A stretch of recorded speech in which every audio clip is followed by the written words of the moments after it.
What's up YouTube? Today we are carrying on looking at the style of Merkaba, and today we're looking at some of the synthy, squelch and zap sounds. Let's dive in and have a look.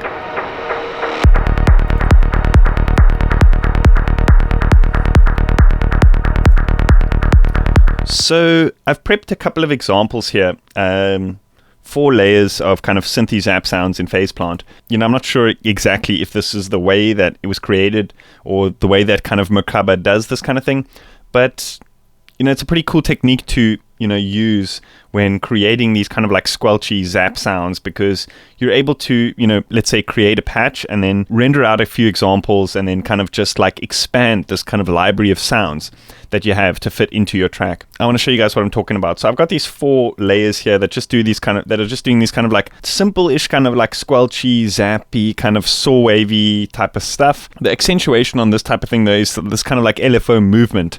So each one has this kind of like slight different movement. So what I want to do is I just want to show you exactly what these sounds are. I want to show you how I usually go about rendering them out and using them in context, and then we're going to recreate a couple of our own from scratch. So this is what we're working with so far.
So if you followed the previous episode, I'm sure you guys are familiar with the concept of record groups. So just to kind of free up some space with the CPU and stuff, I did end up removing that instance of Falcon and the record group and stuff that were there. So I'm going to recreate another one. I'm just going to select all of these tracks, right click on them and add group channel to selected track. We can call this record group. And then what we can do is we can actually just shuffle this along up into the folder that we've created and then add an audio track. And then over here, we want to set this input to record group over here. So now, basically, what's going to happen is any sound that's playing through this group is going to be recorded into this audio track while we're recording over here. So we can go ahead and just, play this whole thing through, or we can cut up a couple of stabs of these sounds and, arrange them as we want. So I'm just going to go ahead and hit record over here and let this play through, and then we're going to edit some of these sounds and recreate, create some kind of variations on these.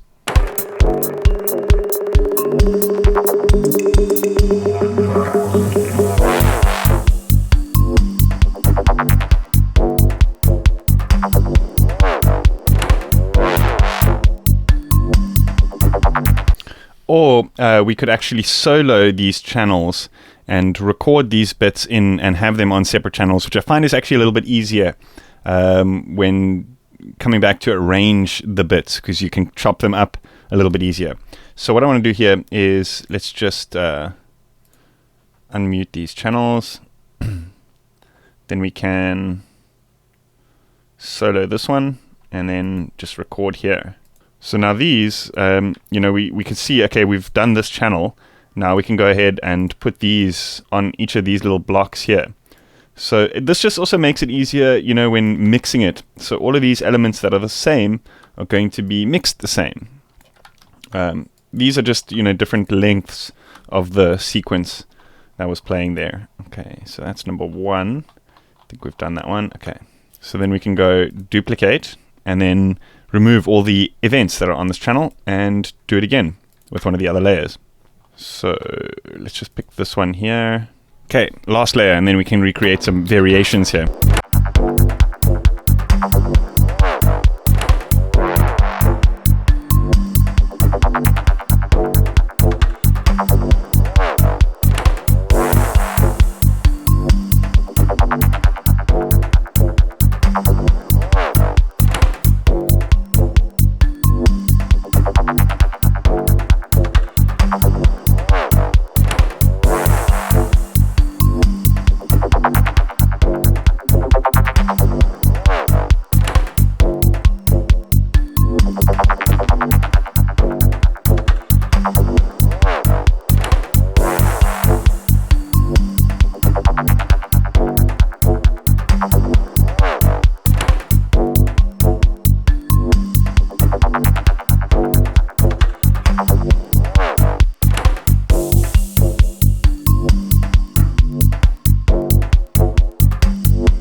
So I've created two basic kind of patches here that are duplicates.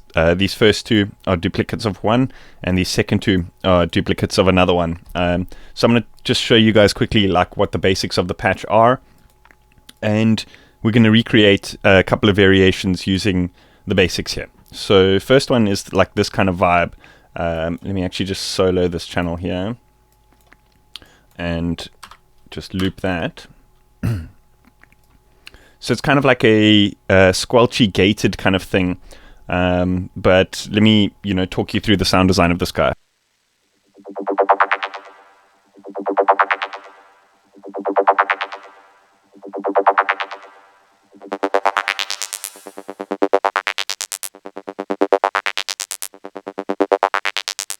So if we bypass all the effects, I mean, you'll hear it's just a basic saw wave with a bandpass filter.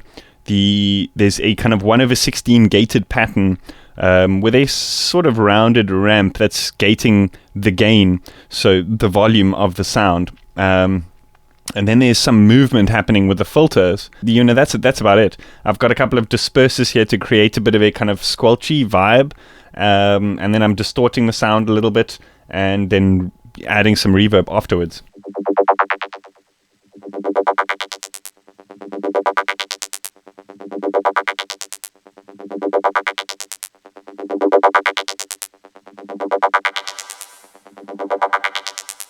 What we can do here to create some variation, we could alter, this sine wave. I believe this one is doing the filter, and this is doing the second filter. Cool. So we could do like a squelch downward.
Cool. I like that. That sounded good. So here what we can do is we can duplicate this, and now we can put this over here and we can create a variation on this. So I like to leave both of them playing while I'm creating these variations, because then you can kind of tell like how they're playing off each other, how to create a different sound, so you don't have two very similar ones, if that makes sense.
So this sound was more of a kind of super saw sound. It was unison, some distortion, some filter, and then here the LFOs are kind of creating this kind of like sequence. So I believe this one, this kind of like rounded rampy thing, is doing the filter cutoff.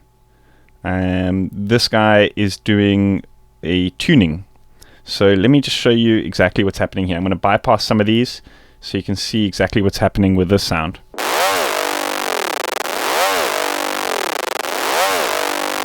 So you could do this kind of thing with like portamento and stuff, but you know, to kind of simplify things and to be able to kind of like expand it and copy it and do all these things with just a single MIDI note, I found it a little bit easier to kind of just pitch the amount of modulation to 24 and then either go, you know, all the way up, all the way down, or sit in the middle. And that way you kind of have either octave up or down, and you can kind of portamento between these. You could create a sequence, I guess, this way, but for these kind of more squelchy things, I tend to stay away from the melodic stuff. So yeah, that should explain that. We can create a couple of variations on this guy. I think this is also doing a bit of filter movement at the end here, just to kind of like open the sound up at the end. And then this is some high pass, again, to kind of like create a bit of the squelch at the end of the kind of sequence of the sound.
Okay, so now I want to make a couple of variations of like just like sweeps, quick sweeps.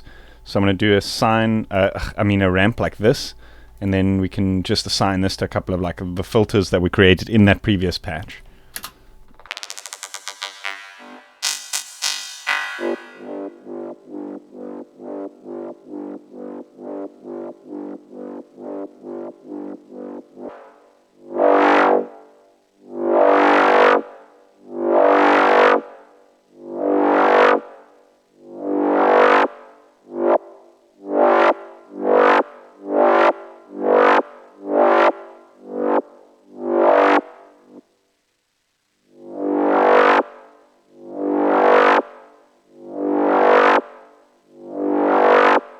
Okay, so I want to record in these three, then this one I want to leave, and then I'm just going to create a bunch of variations while I record it out.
I guess the rest is kind of like arranging and mixing and applying effects to these different things and kind of creating, like a kind of like moving groove over the duration of the bars so that each of these sweeps is slightly different and that kind of thing. So I'm just going to experiment a little bit here, add some of these things in, replace some of these, see what happens.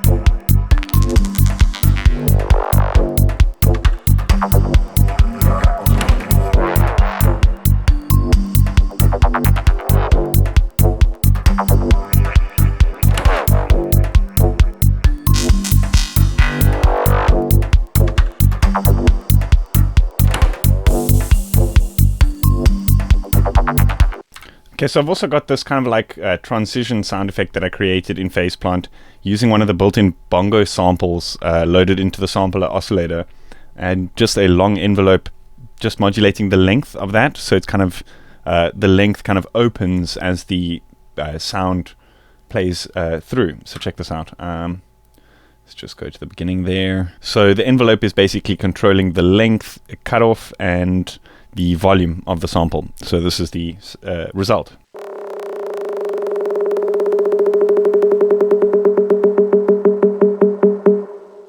So with these types of things, it can help to actually render it out and then, actually time it to the beat. Although that being said, with this kind of thing, in this type of genre, having these slightly offbeat kind of rhythms can definitely help to create this kind of like moving organic, overall rhythm to the track.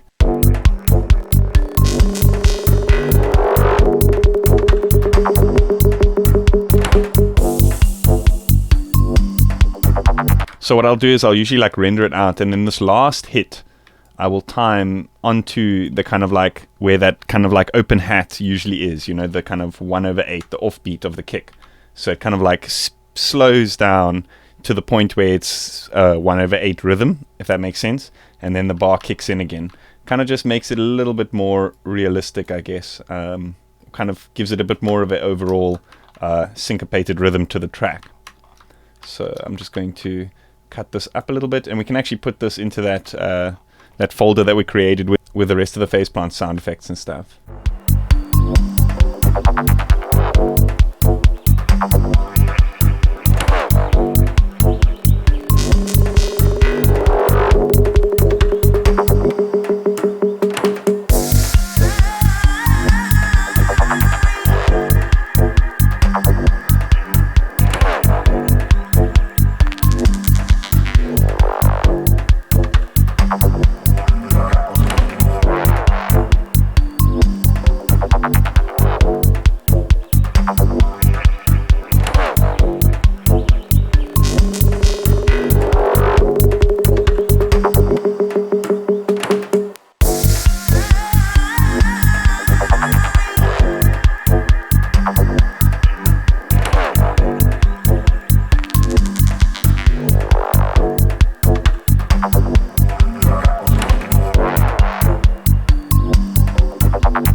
Okay, I want to talk a little bit about the kind of like claps or snares, claps, whatever you want to do. Generally, I found with this kind of thing, this type of genre, it's usually very wide sounding claps, maybe multiple layers to kind of simulate the, real kind of clap sound effect, I guess. So here I've got a clap sample. I kind of want to remove some of the tail just so it's not so, there's like a little bit of kind of noise in the reverberation of this one.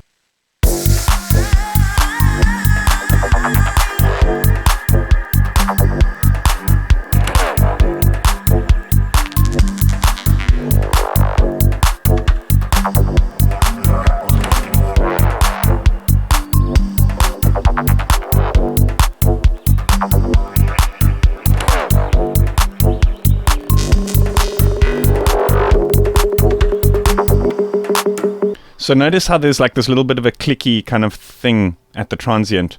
I want to work on that a little bit. I want to remove it, but the thing is, when we use too much of this kind of attack envelope, it removes some of the punchiness of the instrument, like the snare or the clap or whatever it is.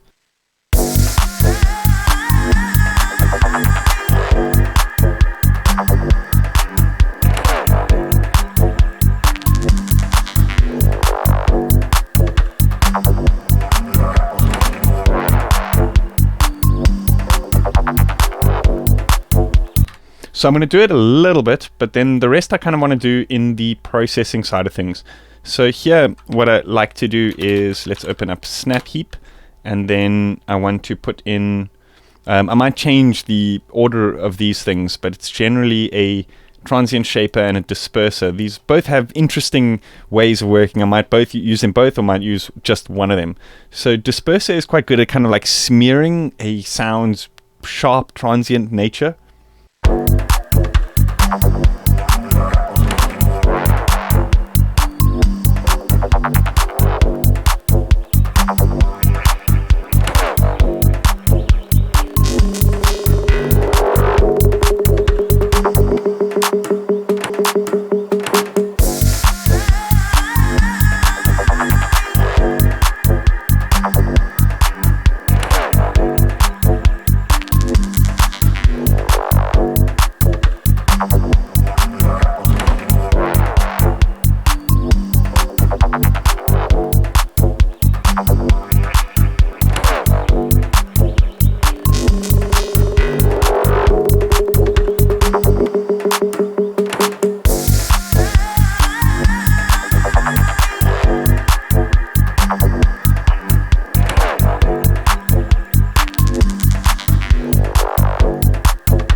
And then another thing I like to do with the snares is use a harsh effect.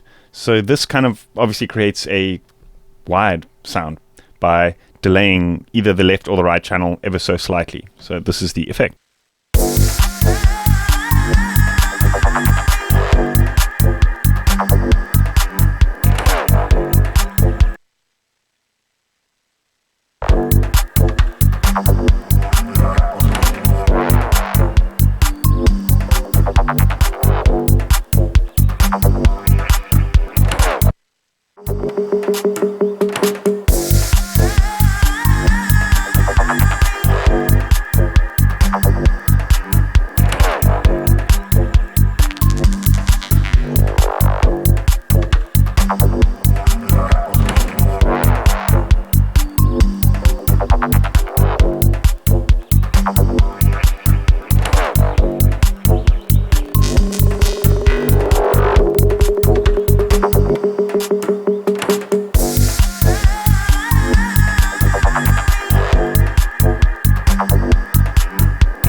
So now what I want to do is I want to duplicate the layer and then drop in a different sample into the sampler.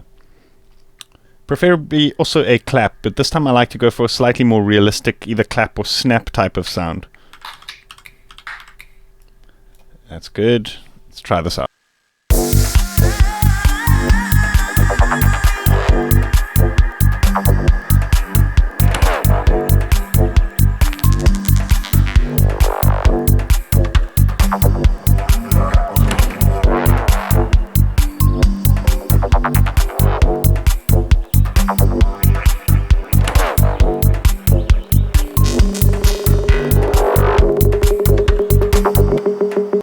So then the trick with this is to kind of jump into that snap heap and play around with some of the settings so that you get a slightly different sound. You know, we could play with a transient shaper and either give this one more attack and, you know, do this kind of layered effect.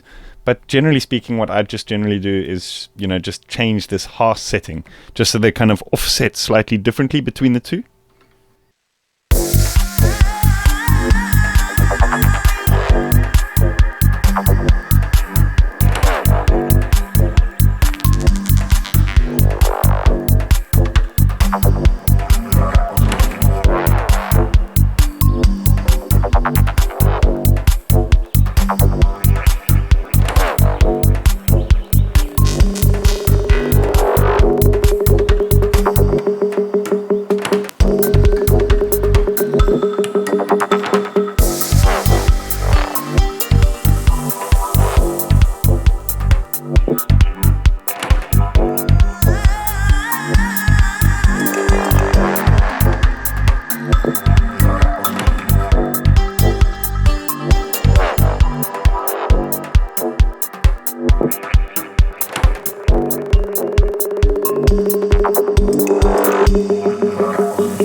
Awesome. That's about it. I hope you guys enjoyed that. Let me know what you think in the comments if you want more of this kind of thing.